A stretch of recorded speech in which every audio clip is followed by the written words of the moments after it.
da Igreja Assembleia de Deus, Ministeriando Almas, na cidade de Poá Grande, São Paulo. Queridos, eu venho vos falar nesta noite que é uma igreja sendo muito perseguida pelos estudiosos, filósofos e até teólogos. E eu venho aqui para fazer a minha defesa, defender esta doutrina, porque essa doutrina, ela não é de homem, essa doutrina é do Espírito Santo, que é a igreja, a congregação cristã no Brasil.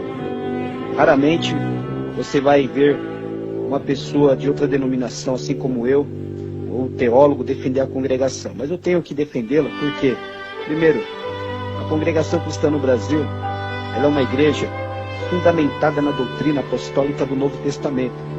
Ela segue os princípios da igreja primitiva, da fé apostólica, do primeiro século. E essa igreja, ela é uma igreja que ela tem a caridade, o amor, ela tem bons frutos. É uma igreja que ela não se corrompe.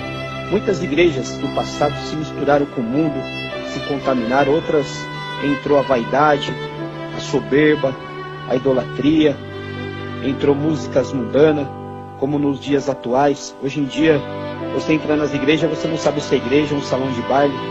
Hoje você entra nas igrejas, você vê pessoas com roupas escandalosas, pessoas de piercing, toda pintada, maquiada de brinco. Não estou aqui pregando usos e costumes, mas eu estou falando que tem pessoas que não respeitam a casa de Deus. Mas a congregação cristã no Brasil, desde a sua fundação no ano de 1910, pelo saudoso irmão Luiz Franciscon, ela continua zelosa pela doutrina.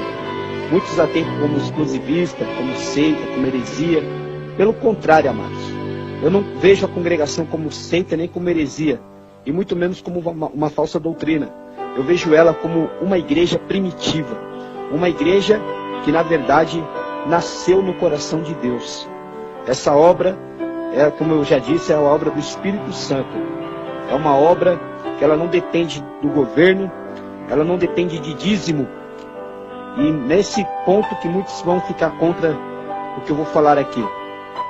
Eu sei que realmente a igreja precisa de uma contribuição para manter as suas contas em dia, água, luz, manutenção. Mas, amados, o dízimo foi até o profeta Malaquias. Dízimo é coisa da lei, não da graça. Infelizmente hoje não se prega isso nas igrejas, porque se pregar, muitas pessoas vão acabar se desviando da igreja, saindo fora da igreja. Mas a verdade tem que ser dita. Se nós não podemos falar em púlpito, nós falamos através da rede social, através do WhatsApp, através dessas mensagens. Eu quero dizer que Jesus, ele cumpriu a lei.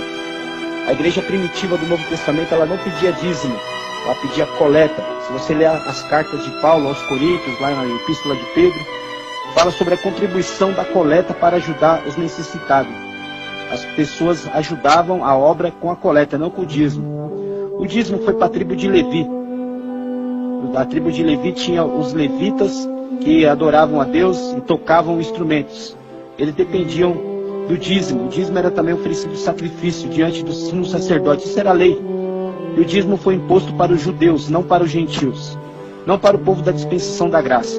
E a única igreja que segue esse princípio realmente é a congregação cristã no Brasil. E eu quero dizer uma coisa: a continuação da igreja primitiva nos dias atuais, a igreja que segue o exemplo da Bíblia em tudo. A questão da coleta, como eu disse, o véu, que as irmãs se cobrem a cabeça, 1 Coríntios 11, 1 Coríntios 12, a busca de dons espirituais.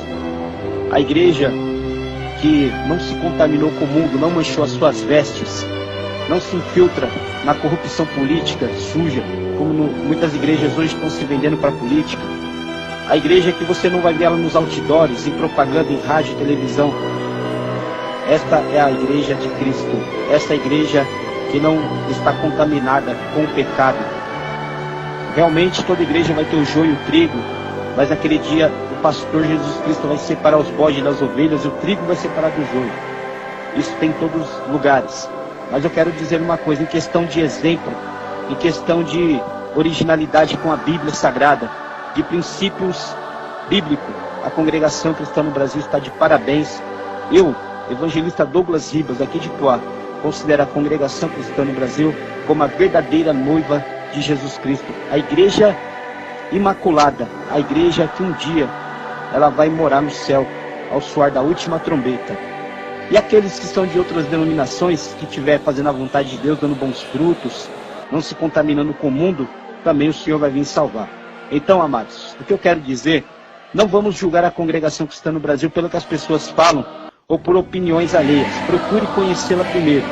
Depois que você conhecer, você vai ver que este comentário que eu estou fazendo realmente faz sentido e é verdadeiro. Que Deus abençoe a todos, em nome do nosso Senhor Jesus Cristo. Amém.